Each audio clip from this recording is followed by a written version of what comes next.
Bien, les enfants, bonjour. Eh bien, nous allons faire une séance de lecture. Et vous vous rappelez, la dernière fois, on a fait déjà une première séance, n'est-ce pas?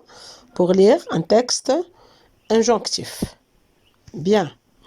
Mais avant de faire la lecture magistrale, je voudrais vous faire un petit rappel, n'est-ce pas?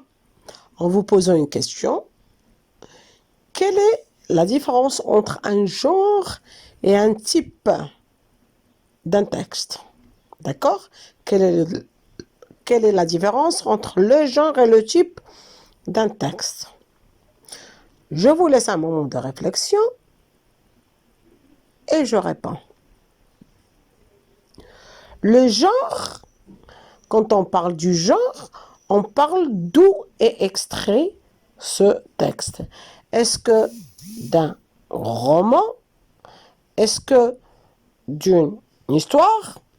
Est-ce que d'une nouvelle? Est-ce que d'une pièce de théâtre? Est-ce que c'est un texte poétique, d'une poésie? Est-ce que c'est une fable? Donc, on parle du genre, etc., etc. Ici, on parle du genre. Si on n'est pas sûr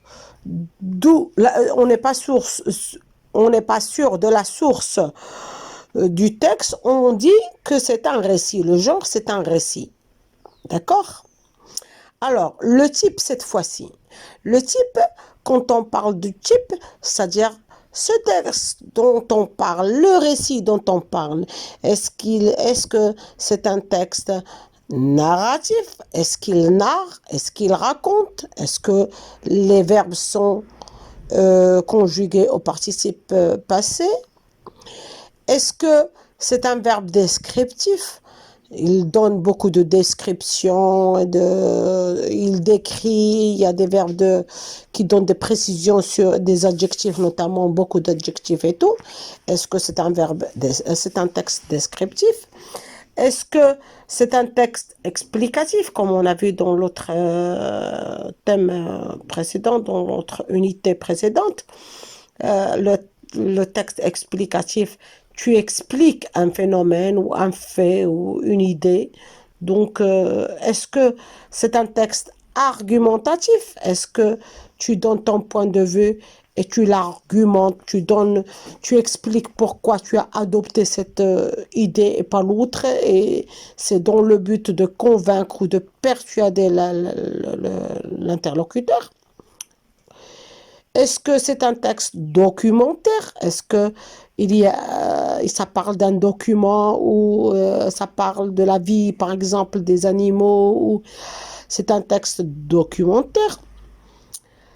Est-ce que c'est un texte historique? Ça parle des faits réels qui se sont passés il y a des années et des années. D'accord. Alors, le texte d'aujourd'hui est un texte injonctif. On l'appelle aussi un texte prescriptif. C'est la même appellation. On peut dire injonctif ou prescriptif. Ce texte a des caractéristiques grammaticales. On l'a vu.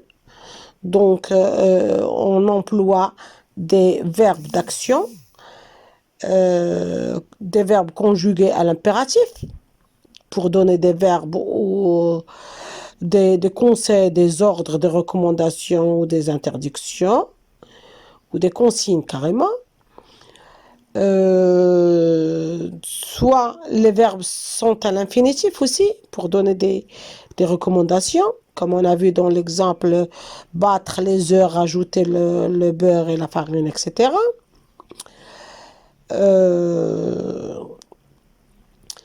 On peut employer des expressions comme il vaudra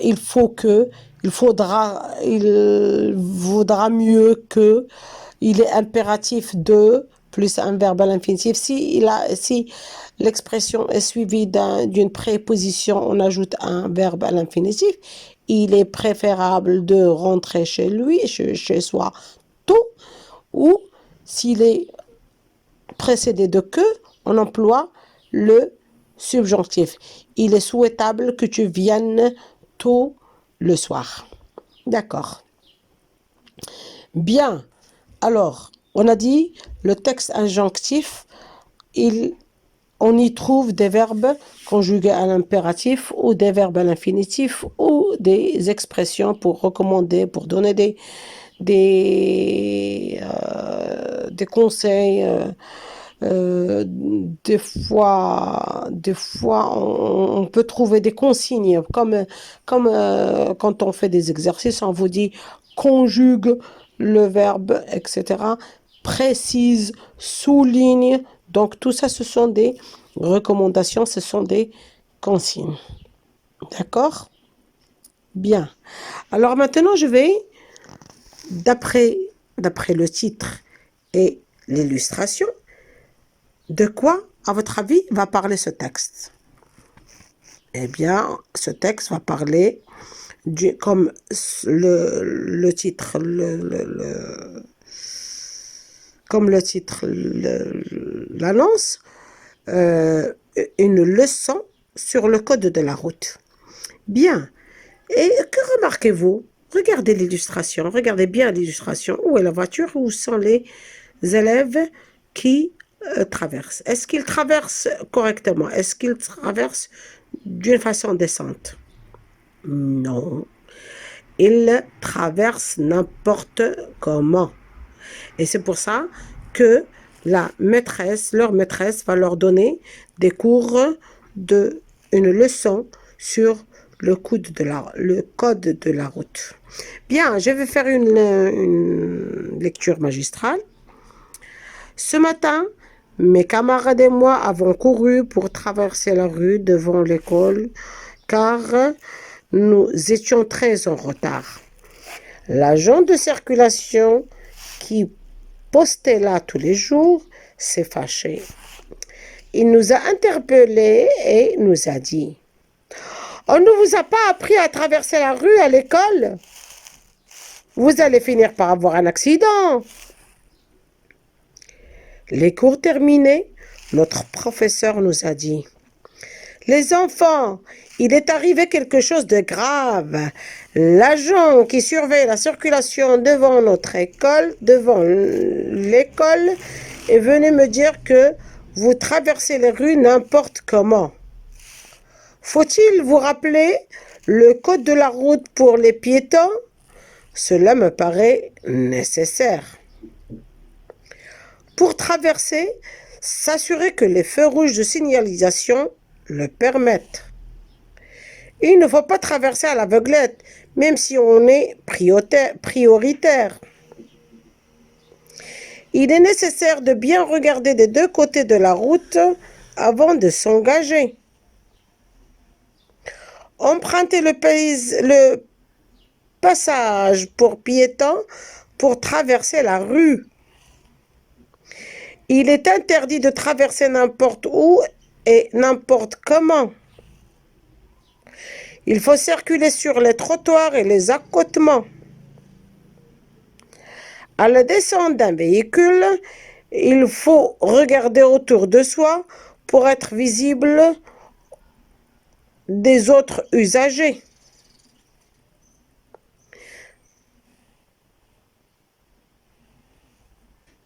Il faut utiliser le trottoir quand il y en a un.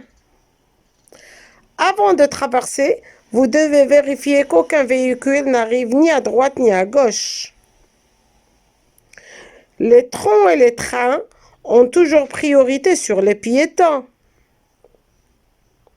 Vous devez veiller à vous rendre visible des conducteurs. Par exemple, ne pas porter de vêtements sombres à la tombée de la nuit. Bien, mes élèves, je dois vous recommander à mon tour de faire une lecture silencieuse. Ça veut dire que vous devez lire silencieusement, qu'avec les yeux. Et après, vous allez faire une lecture. Vous allez lire le texte, d'accord? Vous allez lire le texte, mais vous allez le lire de façon expressive. C'est-à-dire que vous devez donner de l'expression à ce que vous lisez.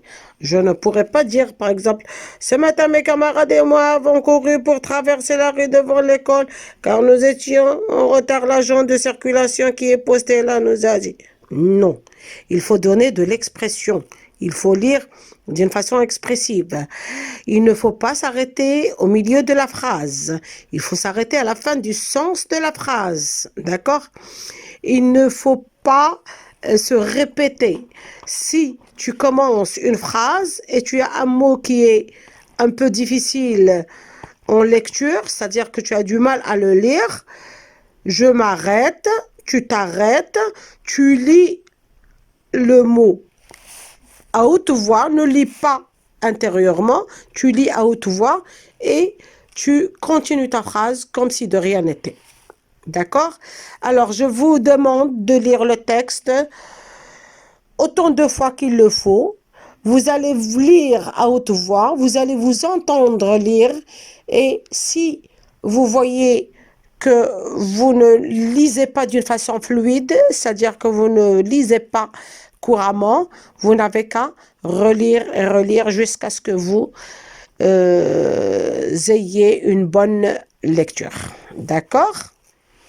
Allez, merci.